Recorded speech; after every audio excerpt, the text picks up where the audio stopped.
Hey, family. Hope all is well, and hope that you continue to make progress in your business.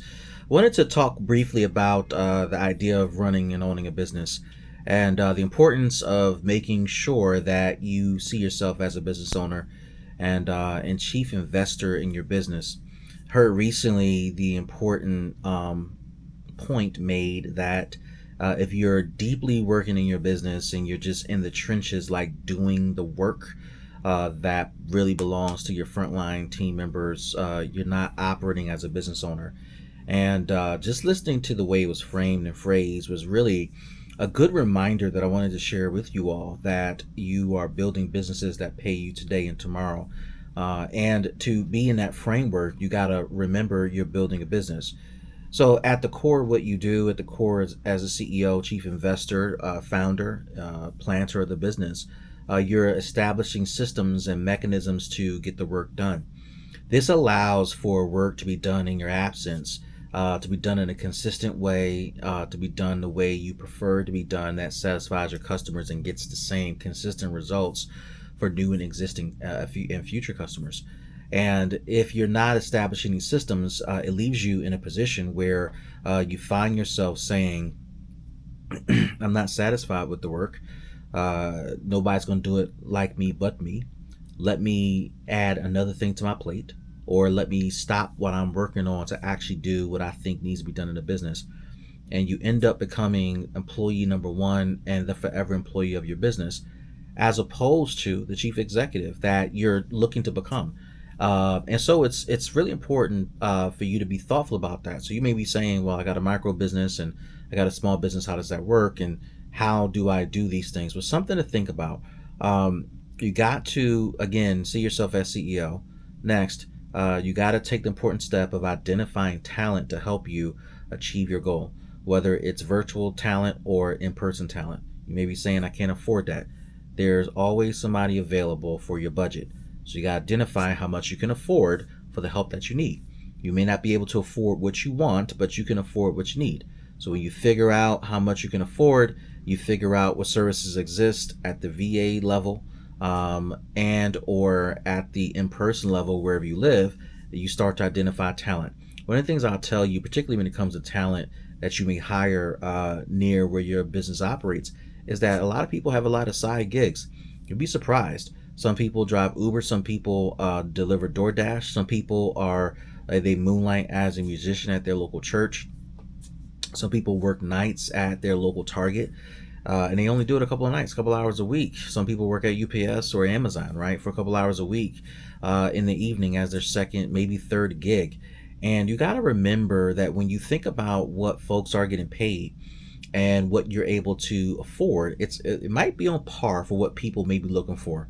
On top of the fact, working with you may be something that is easier for their schedule, easier for their travel, easier for their home work-life balance, easier for them to see their pathway of dedicating themselves to something stable with you that doesn't kill them but aligns with their day job, right? And there are all types of motivations on top of compensation that people are looking for. And so you want to look for that stuff.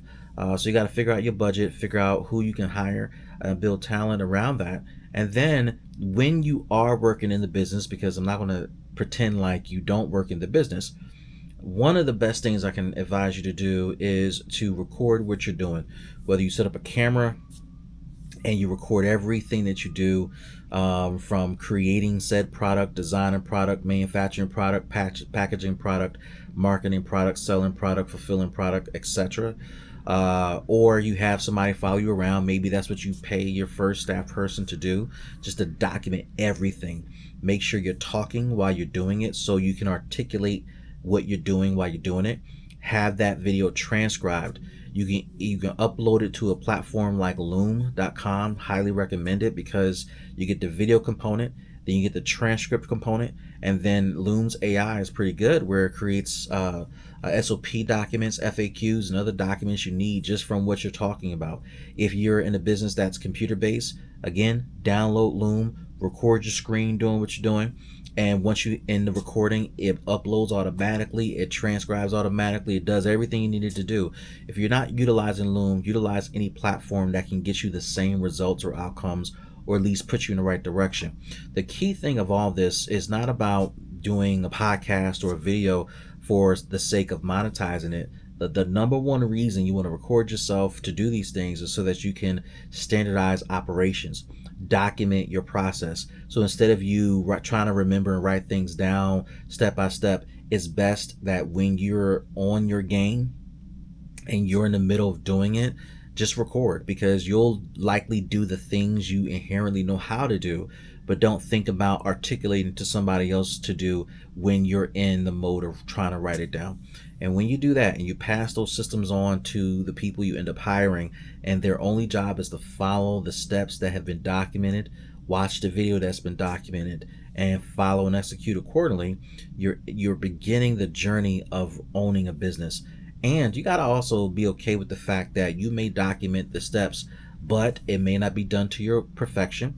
Also, the steps you document or the way you do things may not be accurate. That's something else to think about, because you may skip steps, and because you know what to do and how to do, and that you know it's going to get this result, but other people who are following your process cannot skip the steps that you skip.